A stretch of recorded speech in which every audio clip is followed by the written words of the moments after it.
Hello children, मैं हूँ चहल Singh and welcome back to my YouTube channel Gain Knowledge. So today we are going to learn Standard 9 Social Science book of Gujarat State Board Chapter 1 Rise of British Rule in India Part 2. Okay, so in the previous first part we had studied about discovery of sea route to India, arrival of Europeans to India, Battle of Plassey, Battle of Buxar. So in this part 2, we'll study about expansion of the company rule, which means how the company they expand their rule.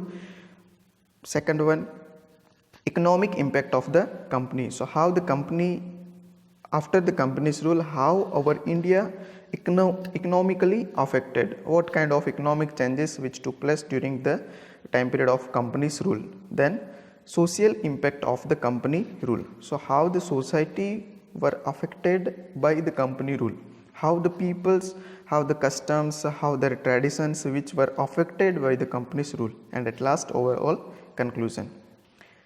Okay, let's begin with the expansion of the company's rule. Okay, so in the last we studied about Battle of Plassey and Battle of Buxar. Okay, so we'll revise about this both battle, then we'll continue this lesson.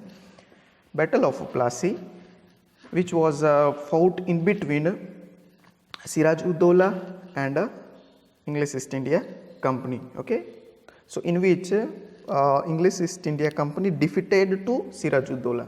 The second one, Battle of Buxar, which was fought in between Mir Qasim and the combined army of Mir Qasim and English East India Company. Even in this battle, second battle, Battle of Buxar also, the English East India Company they defeated to combined army of Mir Qasim.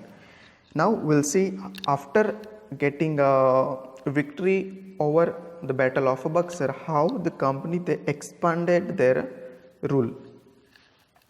The English government passed a regulating act in 1773 Anno Domini. Remember this, when English government passed a regulating act, so in the year of 1773 Anno Domini, according to which, according to the this regulating act, the governor of Bengal was made the governor general and all the trade and political activities of the company were brought under his direct control. Okay, so according to the regulating act, now the governor of Bengal, okay, so we will see in the second paragraph who became the first governor of Bengal. So governor of Bengal, he became governor general. Okay, remember, governor of Bengal, he became governor general and all the trade and political activities of the company which was brought under the direct control of governor general. So this is the regulating act which passed in the year of 1773. The Mumbai Madras governor and his council were brought under him. Okay, so Mumbai and Madras, nowadays Chennai governor also, and the council which means the ministers also brought direct under the control of governor general. Thus Warren Hastings became the first governor general of India. Remember, okay, so who was the first governor general of India? So Warren Hastings. During his tenure, during Warren Hastings time period, the first Maratha war and second Mysore war with Hyder Ali of Mysore was waged. Okay, so he fought war with Maratha. So which war were fought? The first Maratha war and second Mysore war. The problem for the East India Company increased because it had to face both the powers simultaneously, which means the problem for the East India Company which was increased. Why? Because the company has to face both power. Okay, which both power? Maratha and Mysore. Cornwallis took over as governor general after Warren Hastings. During the tenure of Cornwallis, the third Mysore war took place with Tipu Sultan. Okay, so remember the Cornwallis after Warren Hastings, who became governor general of India? Warren Hastings, Cornwallis. So during his time period, during the time period of Cornwallis third Mysore war which took place with Tipu Sultan. So he fought third Mysore war with Tipu Sultan, who fought Cornwallis, which Tipu Sultan, who was famously known as a tiger of Mysore. So at that time period, Tipu Sultan was known as a tiger of Mysore. The company had to join hands with the Marathas and the Nizams to defeat the Tipu Sultan. Okay, so what they did, how they defeated Tipu Sultan. So the company, they joined with Marathas and Nizam. Okay, remember. And Tipu could not win against combined forces and had to accept the treaty. Okay, so against to the Britishers, with the British combined army of Maratha, Nizam and British army, Tipu Sultan, he can't able to win. So that's why he accepted treaty. After Cornwallis, Sir John Soar became the Governor General. Okay, first one was Warren Hastings, second one Cornwallis, and third one Sir John Soar. Remember, okay, the Governor General. Due to some rigid policies and policies adopted by him, he adopted such a different kind of policies. So the East India Company's fame declined and Maratha became stronger. So here till Cornwallis, till Warren Hastings, while they were Governor General of India, so at that time period they were expanding their empire. But here at the time period of Sir John Soar, when he became Governor General, so at that time period the fame of a company's rule which was declined in India, and Maratha, they became stronger. So Governor General Wellesley, who came after Sir John Soar, okay, so after Sir John Soar, who became Governor General Wellesley, and got the responsibility of making the company supreme in India, and he got the responsibility to make the company or English East India Company at the top. Okay, for this Wellesley introduced the subsidiary alliance system. So here remember the subsidiary alliance system. Who introduced the subsidiary alliance system? Wellesley. The conditions of the system and the state adopted under this are as follows. So here given the terms and conditions of subsidiary alliance system. The first one was the army trained by the East India Company government will be provided to the state that accepts this treaty. So what is the first term and condition? If suppose any king, any ruler, if they will sign the treaty, which treaty? Subsidiary alliance. This treaty, if any ruler will sign, so the company will provide them army which trained by English East India Company. Okay, so ready-made army they will be getting, those who will sign the treaty. Second, in return the state accepting the system will provide for the army or give away province with equivalent income to the British. Okay, so in return, so the Britishers or the company, they are giving army, trained army.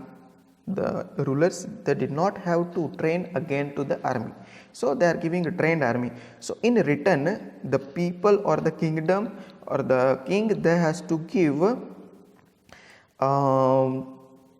some value or money to the English East India Company. Or if suppose they can't able to give any money or any value for the army, so what they has to do? They has to give away province, which means region or a part of their kingdom with equivalent income to the British. For example, the total cost of army which decided by the English East India Company is 1 lakh rupees. So if suppose the kingdom or the king, they can't able to give 1 lakh rupee to the company, so here the kingdom has to give away their province from which they are collecting 1 lakh rupees as a revenue or a taxes. So directly the Britishers will go to that province or that region, and they will collect 1 lakh rupees from the people, from the villagers, or from the people those who are living in that areas.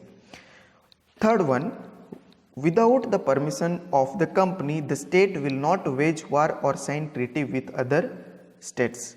For if any company or any state they signed the treaty, so without the permission of the company, the state they cannot wage war against anyone. So they cannot war with any other kingdom or any other state. Now next one, there will be one English representative in the state assembly. Okay, so we all know about the kingdom during this time period. So they had one court. So within that court, minimum one English representative. Okay, representative just like a minister. Okay, so they have to appoint one English representative, one English minister in their court. Next one, other foreigners not to be employed in the state. Other foreigners. Okay, so at the time period of this during this time period, many foreigners they came, like Portuguese, French and Dutch. Okay, so the other foreigners they should not have to enter in this state which signed the treaty with the company. Now the states rulers who accepted the subsidiary alliance system. So who accepted the subsidiary alliance system? So given here the kingdom names. So remember it, who accepted, if suppose the question will be like who accepted the subsidiary alliance system. So you can write Nizam, Mysore, Awadh, Gaikwad, Sindhia, Bhosle and Holkar. Okay, so remember once again I am repeating: Nizam, Mysore, Awadh, Gaikwad, Sindhia, Bhosle and Holkar. Okay, so they all accepted or they all signed the subsidiary alliance system. So in this picture we can see Wellesley and subsidiary system. So Wellesley, he is holding a trap net, and all the people or the king who signed the treaty they are in a net. Okay, this system was just like a sweet poison. They are just taking the small amount of a poison which is a sweet. Okay, but after long time period it will be affected to that king as a poison. By implementing this system, Wellesley annexed many provinces and expanded the rule of the East India Company. Okay, so by implementing this subsidiary alliance system, Wellesley he expanded many provinces, and he increased the rule of English East India Company. Governor General Wellesley asked Tipu Sultan to accept the subsidiary alliance system. Okay, again here Wellesley comes to the Tipu Sultan. He requesting or he asked to the Tipu Sultan, who was also known as Tiger of Mysore. Okay, so he asked to Tipu Sultan to sign this, accept the treaty or a subsidiary alliance system, which he refused. So here Tipu Sultan he did not sign the treaty. Okay, he refused, and for declining the alliance system, the company with support from the Nizam attacked Mysore in 1799. Okay, so which is a fourth Mysore war fought in between English East India Company and Tipu Sultan. So why this fourth, what is the main reason behind the fourth Mysore war? So Tipu Sultan he did not accepted the subsidiary alliance system of a company or English East India Company. So here Wellesley he waged war against Tipu Sultan in the year of 1799. Tipu lost his life while fighting against the British. So while he was fighting with the Britishers, so at that time Tipu Sultan he died. Okay, he lost his life. After Wellesley, Hastings came to India as Governor General. Okay, after Wellesley, who became Governor General? Hastings. He waged war with Nepal and made the Gurkhas to join the army. Okay, so after Wellesley, who became Governor General? Warren Hastings. Okay, so he waged war with Nepal and he joined the Gurkha armies as a company's army. Hastings fought a battle with the Pindaras and took control over them. Okay, Warren Hastings he fought a battle with the Pindaras and he took control over this region. With the third Maratha war, the supremacy of the company was established. Okay, so after fighting this third Maratha war with the Marathas, so the company's supremacy means what? The main power which established in India, which was companies. Okay,